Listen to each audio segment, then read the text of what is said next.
Pero al regresar me gustaría que habláramos sobre parte de esos mitos y realidades, porque todavía hay gente que no cree, ¿no? Que Ujú. sigue Sí, intentando como, no sé, justificar esto de que si estamos sí, en crisis, que si nos golpearon, que si los impuestos y tratar de ponerlo. Pero esto se replica en muchos países del mundo, no solamente es así cuestión es. de México.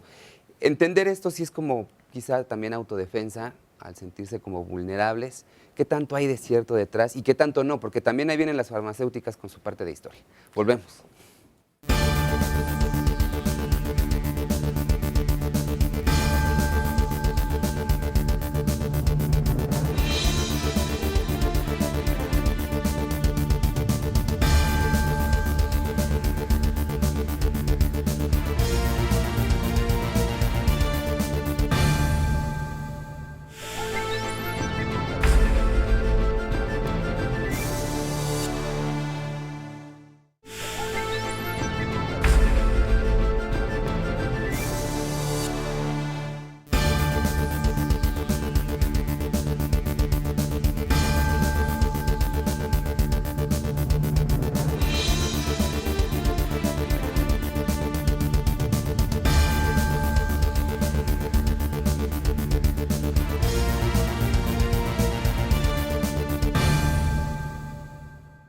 El virus H1N1 se transmite principalmente por la saliva. Su efecto se deja sentir en las vías respiratorias del portador, de allí su similitud con la influenza estacional.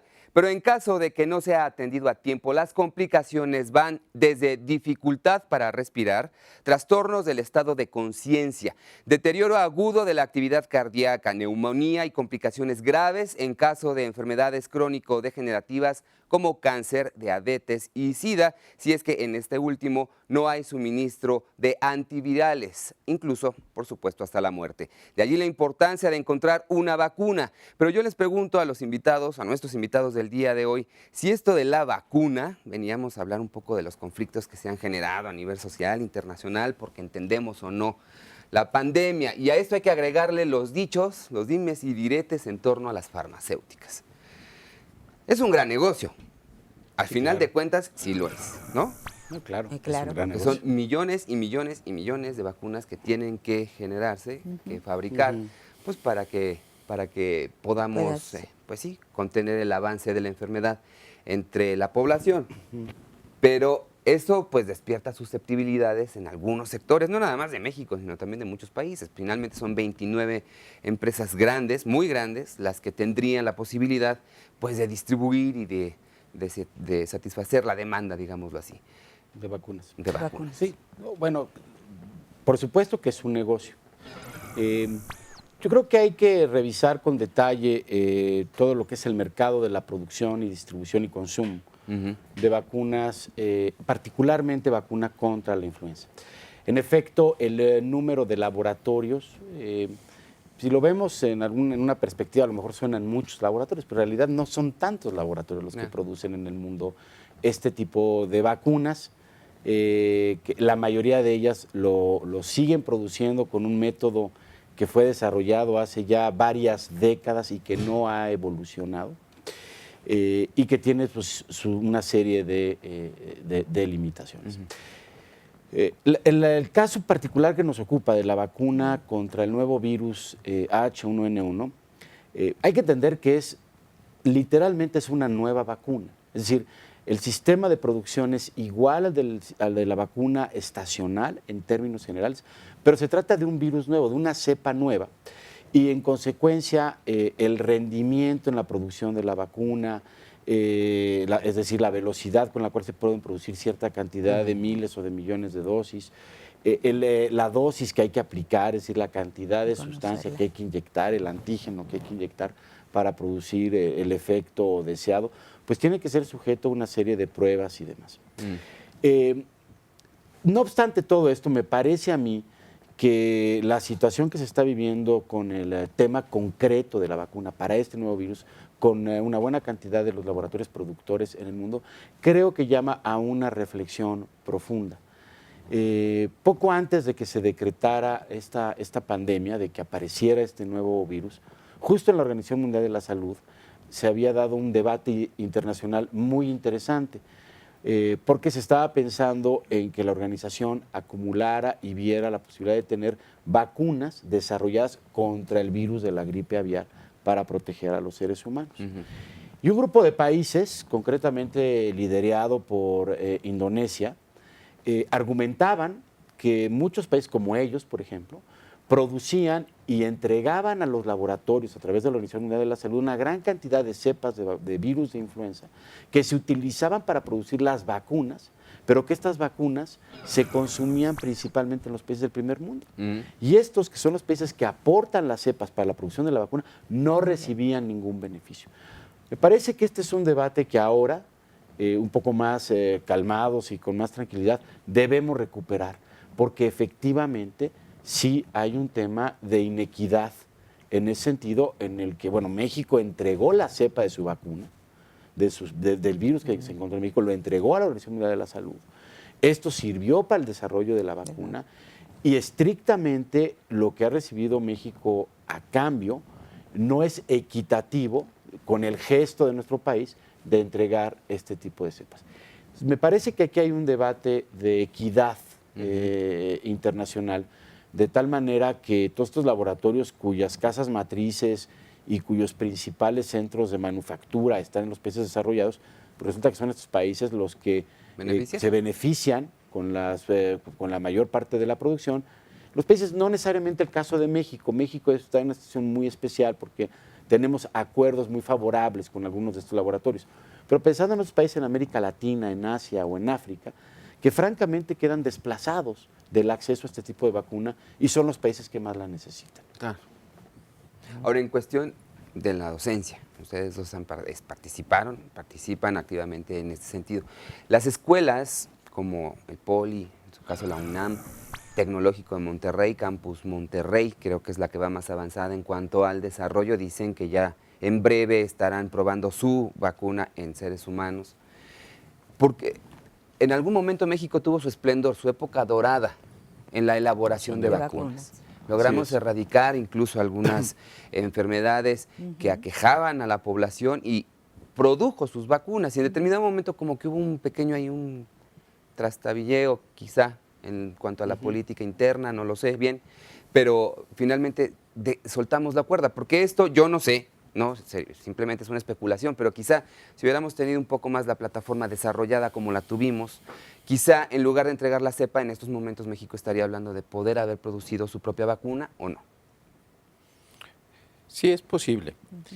Y solamente que hay que tener muy claro que elaborar una vacuna no es fácil, y más en la condición de los nuevos virus altamente cambiantes que generan, como tú sabes, que por ejemplo la vacuna del virus de la influenza estacional, pues obviamente va cambiando año a año, la van cambiando.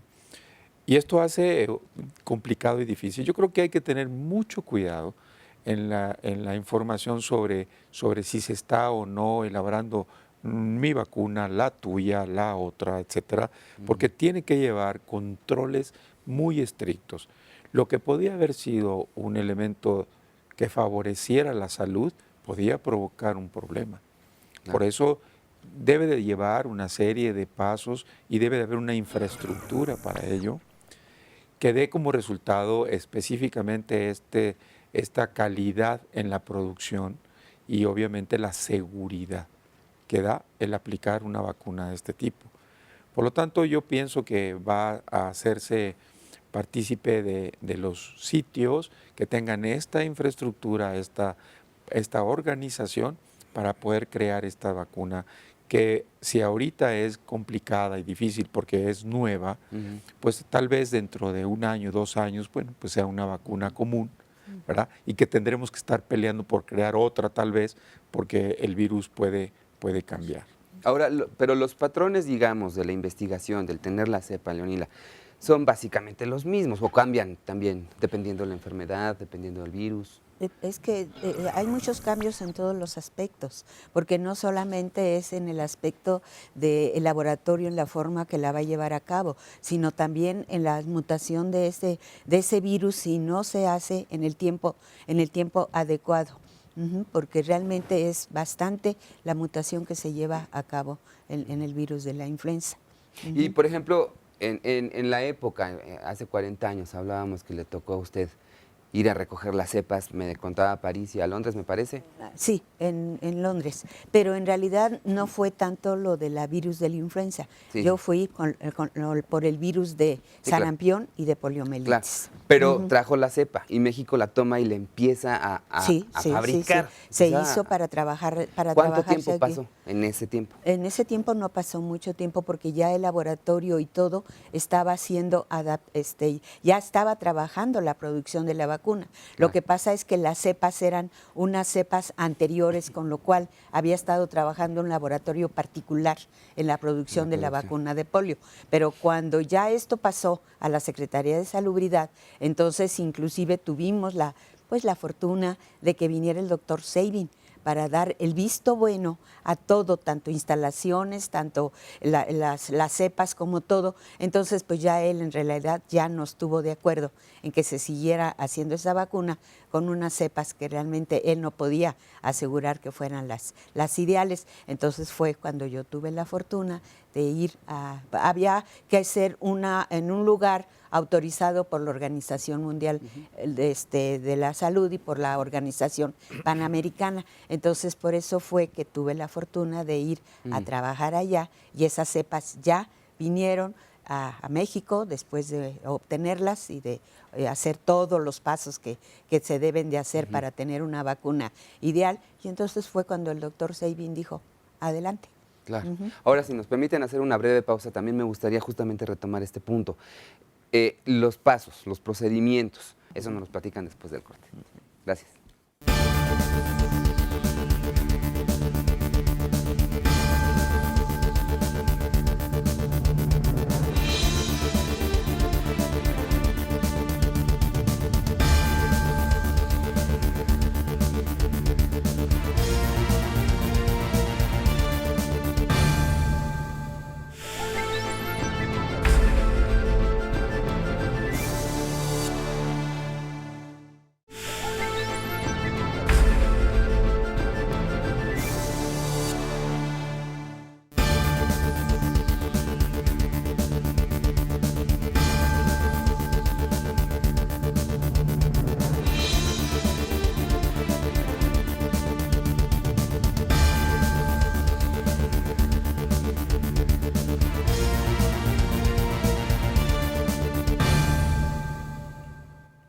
Y bueno, es que en el terreno de las susceptibilidades, pues cualquier semilla puede germinar.